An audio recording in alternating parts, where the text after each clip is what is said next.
Bonsoir à tous. Notre invité de ce soir a son franc-parler. Jacques Chirac l'avait baptisé l'emmerdeuse. Une emmerdeuse compétente. Un jury d'experts et de journalistes l'a classé 3e meilleure ministre du gouvernement Fillon. Nathalie Kosciusko-Morizet est l'invitée de Comme un vendredi. Bonsoir. Bonsoir. Merci d'avoir accepté notre invitation. Quelques jours seulement après votre nomination au secrétariat d'État à la prospective et à l'économie numérique. Je suppose que la semaine a dû être chargée pour vous. On peut dire. On va y revenir tout à l'heure. Promotion ou sanction? Votre départ du ministère de l'Environnement, je vous poserai la question tout à l'heure. Vous me direz également ce que vous avez pensé de l'actualité de la semaine. Obama investi, la trêve à Gaza, la guérilla socialiste à l'Assemblée.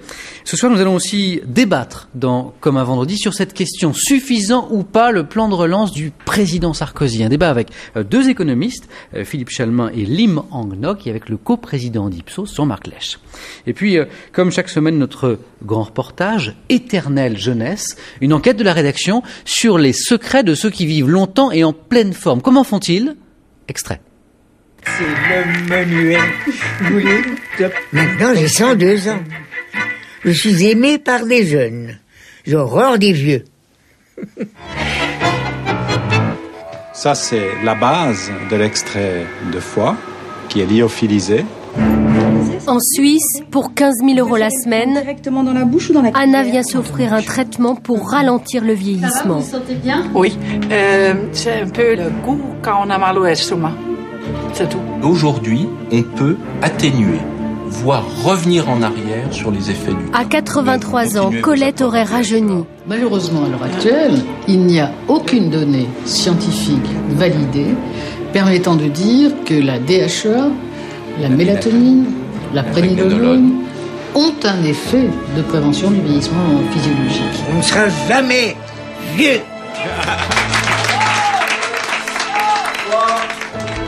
Et ce monsieur qui nous dit on ne sera jamais vieux, eh bien, il nous rejoindra tout à l'heure sur ce plateau. Pierre Gérald, 102 ans, le doyen des acteurs français. Nous lui demanderons les secrets de son éternelle jeunesse. Et puis, à suivre encore le mot de la semaine avec notre sémiologue, Mariette Darigan, et puis le ZAP 3. Mais tout d'abord, Nathalie Kosciusko-Morizet, une petite question. Avez-vous jamais rêvé de vous réveiller dans la peau d'un autre, d'une autre? Oh oui, bien sûr. D'un acteur, d'un... Oh, de plein de gens. Enfin, moi, ça m'arrive souvent de me demander, tiens, qu'est-ce que je penserais à sa place et qu'est-ce que je ferais à sa place si c'est un truc. Oui, pourquoi? Parce que lui, il le fait chaque semaine. Lui, c'est Serge Chimino, se réveiller dans la peau de quelqu'un d'autre. Serge Chimino qui brosse le portrait de nos invités en se mettant littéralement à leur place. On regarde tout de suite dans la peau de Nathalie Kosciusko-Morizet. Bonjour Nathalie. Enfin libre, fini la tutelle de Jean-Louis Borloo, je quitte l'écologie pour l'économie numérique. Quel bonheur, si, je vous le jure. Mais avant d'en reparler, souvenons-nous de NKM, l'écolo de droite.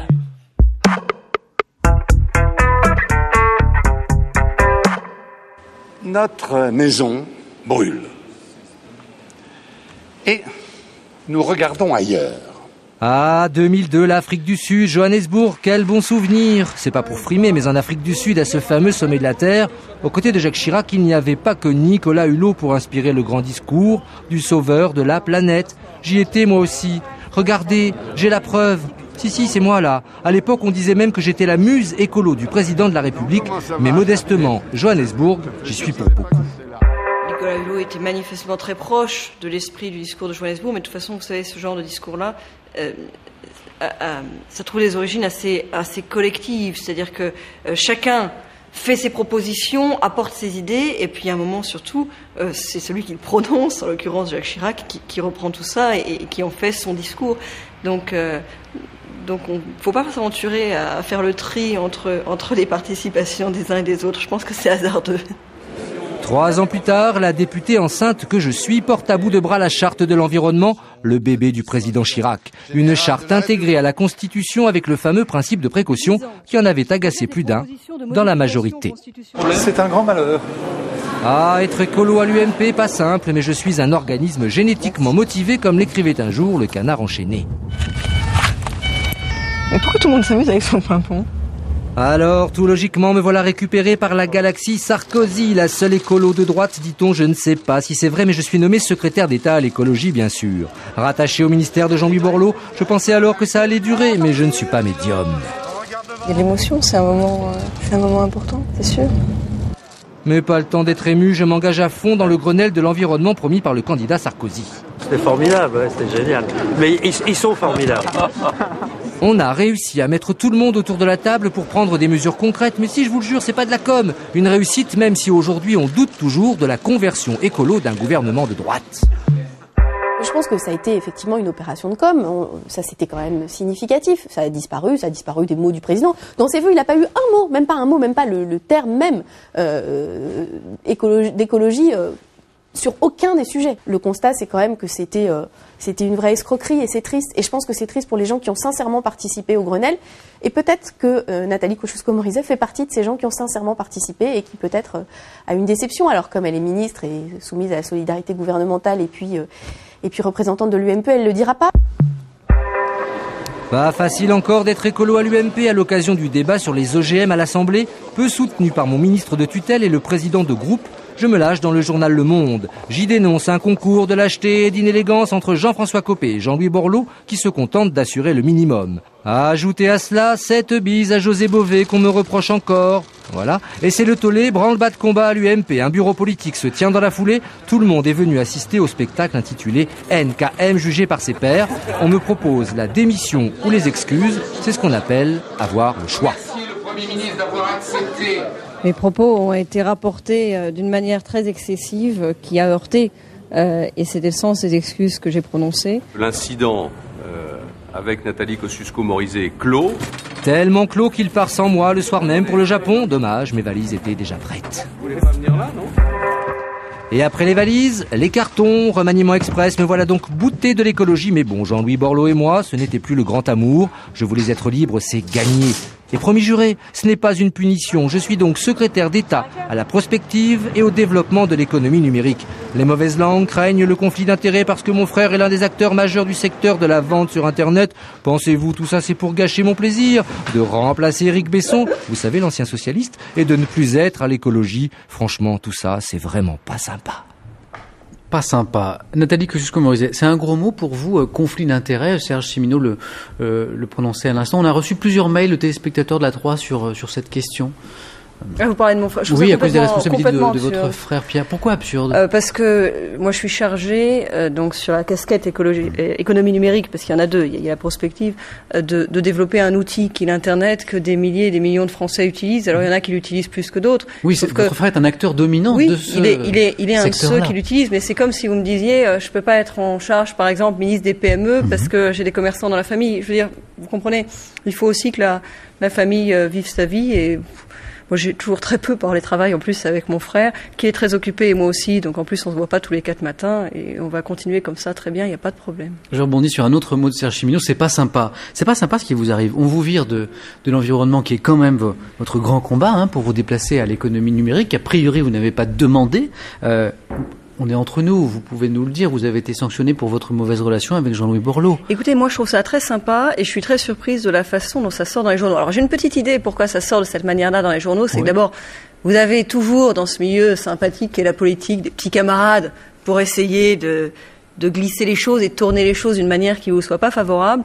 Et puis ensuite, il y a une autre chose, c'est qu'au moment du remaniement, tout le monde savait ce que devenait Éric Besson, ce que devenait Brice Hortefeux, ce que devenait Xavier Bertrand. Et les journalistes, ils ont besoin de créer des histoires, de faire du storytelling, comme on dit en bon français. C'était une vraie surprise, on l'attendait pas du tout. Et donc, forcément, ils ont construit, oui, parce que je vous dis, ils ont construit une histoire autour de ça. Mais moi, je l'ai dit, je l'ai redit, d'ailleurs, c'était public, c'était sorti dans la presse. J'avais déjeuné avec François Fillon au mois de décembre pour lui dire que j'avais envie d'élargir mon champ et de prendre de l'indépendance. Mais plutôt vers le ministère de la Santé. Dans votre reportage, pas du tout. Je lui avais pas donné de cible particulière. Je lui avais dit que je voulais élargir mon champ et prendre de l'indépendance.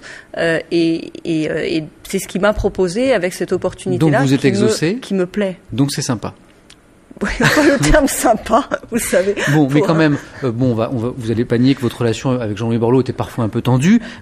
Bernard Kouchner. Ouais, ça c'est même public. Alors oui, Bernard Kouchner n'a pas été tendre avec Ramayal. Est-ce que vous diriez que ce gouvernement il est un peu macho? Je suis pas sûre que ce soit très comparable. Avec Jean-Louis Borloo, on a eu des moments de tension qui ont été publics. En même temps, il y a vraiment des choses qu'on a réussi à faire ensemble. Moi, par exemple, je suis très fière du Grenelle de l'environnement et je partage pas du tout le point de vue qui a été exprimé par Cécile Duflot sur le sujet. Je pense qu'il y a une forme de jalousie derrière tout ça, parce qu'en fait... Enfin, elle salue votre action. Hein. Oui, mais elle dit que vous êtes un peu seule, par rapport au Grenelle de l'environnement, moi, je suis pas d'accord avec ce qu'elle dit. Et puis, je suis fière aussi d'avoir obtenu ce vote à la quasi-unanimité de la première loi Grenelle. Moi, j'étais le rapporteur de la Charte constitutionnelle de l'environnement. Ça fait 10 ans que je travaille sur les questions d'écologie. J'ai pas réussi à obtenir sur la Charte constitutionnelle de l'environnement un vote à l'unanimité. Pourtant, j'ai essayé. Je veux dire, c'était. Vous savez, les logiques politiciennes vous rattrapent au moment du vote. Moi, je vous entends parler avec passion de ce domaine qui est votre grand combat. Vous auriez pas aimé continuer à travailler sur cette matière-là, encore un peu? J'ai toujours été. Ça fait longtemps. Je reste et je resterai une militante de l'écologie. Et d'une certaine manière, j'ai envie de continuer à jeter des regards sur le sujet à travers, par exemple, les green technologies, les green tech, à travers les questions de prospective. Pour moi, en m'intéressant à l'écologie, 10 ans avant tout le monde dans mon parti, je faisais en quelque sorte de la prospective. Et en même temps, il y a un moment où il faut bouger, il y a un moment où il faut changer. C'est la politique, ça fait partie de ça. Et puis je pense que c'est une façon aussi de laisser la place, parce que vous savez, à force d'incarner quelque chose, l'écologie, elle est pour tout le monde. Il faut que tout le monde s'y mette aussi. On apprend que Rachida Dati, votre amie, a finalement accepté. On l'a pris aujourd'hui de se lancer dans la campagne des européennes, mais à surprise à la 2e place derrière Michel Barnier.